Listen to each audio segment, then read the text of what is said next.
दोस्तों नमस्कार, स्वागत है आपका आज दिन भर की ताजा खबरों में। बस आपसे निवेदन है, कृपया वीडियो को लाइक कर दें और चैनल को भी सब्सक्राइब कर लें। राहुल गांधी ने दिया बड़ा बयान, बोले हम दलित, ब्राह्मण और मुस्लिम में उलझे रहे और ओबीसी साथ छोड़कर चले गए। जी आपको बता दें कि सीडब्ल्यूसी की बैठक में राहुल गांधी ने कहा कि हम दलित, मुस्लिम और ब्राह्मण में उलझे रहे और ओबीसी साथ छोड़कर चले गए। राहुल गांधी ने यह भी कहा कि हम मुस्लिम और अल्पसंख्यकों की बात करते हैं, इसीलिए कई बार हमारी आलोचना भी होती है, लेकिन इससे डरना नहीं है, ऐसे मुद्दे उठाए जाने चाहिए।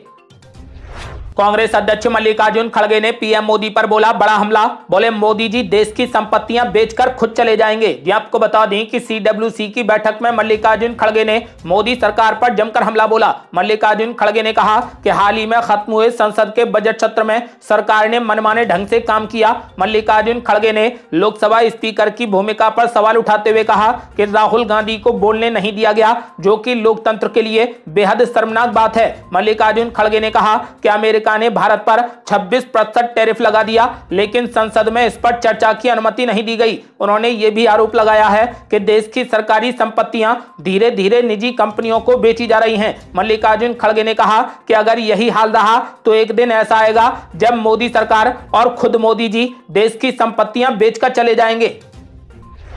ईवीएम मशीन को लेकर मल्लिकार्जुन खड़गे ने बीजेपी और चुनाव आयोग पर बोला बड़ा हमला, बोले पूरी दुनिया बैलेट पेपर पर लौट रही है, लेकिन हमारा चुनाव आयोग इस पर संज्ञान लेने को तैयार नहीं। आपको बता दें कि कांग्रेस के राष्ट्रीय अध्यक्ष मल्लिकार्जुन खड़गे ने कहा कि आज चुनाव आयोग से लेकर संसद तक को सरकार का विस्तार बनाने की कोशिश की जा रही है। चुनावों में घोटाला हो रहा है। इलेक्ट्रॉनिक टेक्नोलॉजी के एडवांसमेंट के साथ में पूरी दुनिया के विकसित देश ईवीएम मशीन को छोड़कर बैलेट पेपर की तरफ चले गए, लेकिन हमारा चुनाव आयोग इस समस्या का संज्ञान लेने को तैयार नहीं। उन्होंने कहा कि हमने महाराष्ट्र के चुनाव में देखा कि कैसे फर्जी वोटर लिस्ट बनाई गई। मल्लिकार्जुन खड़गे ने कहा कि महाराष्ट्र के चुनावों में जो फ्रॉड किया गया वैसा देश में कभी नहीं हुआ। ये सिर्फ लोकतंत्र को तंग और तबाह करने के लिए किया गया, लेकिन हम पीछे हटने वाले नहीं। उन्होंने साफ कर दिया है कि वोटर लिस्ट में जो गड़बड़ियां हुई हैं उस पर हम काम कर रहे हैं। जो चोरी करता है वो एक न एक दिन पकड़ा ही जाता है।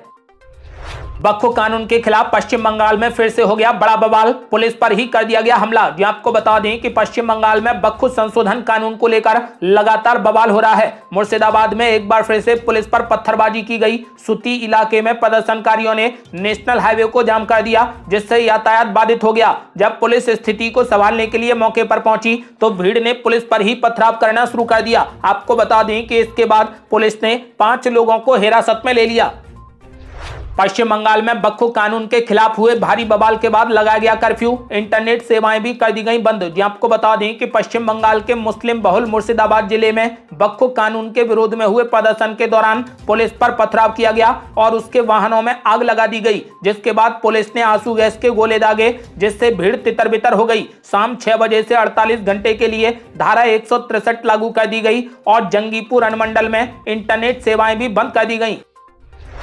राहुल गांधी ने आरएसएस और बीजेपी पर बोला बड़ा हमला, कर दिया बड़ा ऐलान, बोले हम आरक्षण में 50% की दीवार को तोड़ देंगे। जी आपको बता दें कि कांग्रेस नेता राहुल गांधी ने कहा कि पीएम मोदी और आरएसएस ने साफ कर दिया है कि हम जातिगत जनगणना नहीं कराना चाहते, हम छिपाना चाहते हैं। उन्होंने कहा कि लेकिन मैंने बोल दिया है, आप छिपाइए जितना छिपाना है, हम यहीं से जातिगत जनगणना पास करेंगे। उन्होंने कहा कि मैं फिर से दोहरा के कह रहा हूं कि 50% आरक्षण की जो दीवार है इसको हम पूरे देश में तोड़ देंगे। हम आरक्षण में 50% की दीवार को तोड़ देंगे। हमने जो तेलंगाना में किया वही हम दिल्ली में और पूरे हिंदुस्तान के लिए करने जा रहे हैं।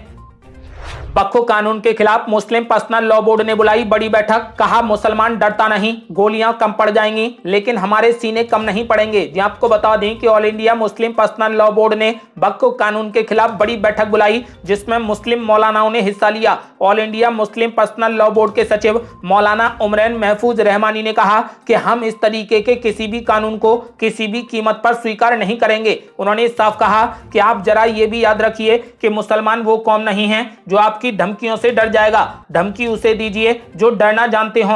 उन्होंने कहा कि मुसलमान अपने आप को डर और खौफ से उठाकर अपना एतबार अल्लाह पर रखता है, इसीलिए आप हमें नहीं डराएं। अगर आप हमें डराएंगे तो मैं एक बात स्पष्ट कर देना चाहता हूं कि आपकी गोलियां कम पड़ जाएंगी, लेकिन हमारे सीने कम नहीं पड़ेंगे। उन्होंने कहा कि हम कुर्बानी देंगे और अपनी मंजिल तक पहुंचेंगे। आज के लिए बस इतना ही। कल फिर जुड़ते हैं कुछ बड़ी खबरों के साथ। तब तक के लिए नमस्कार।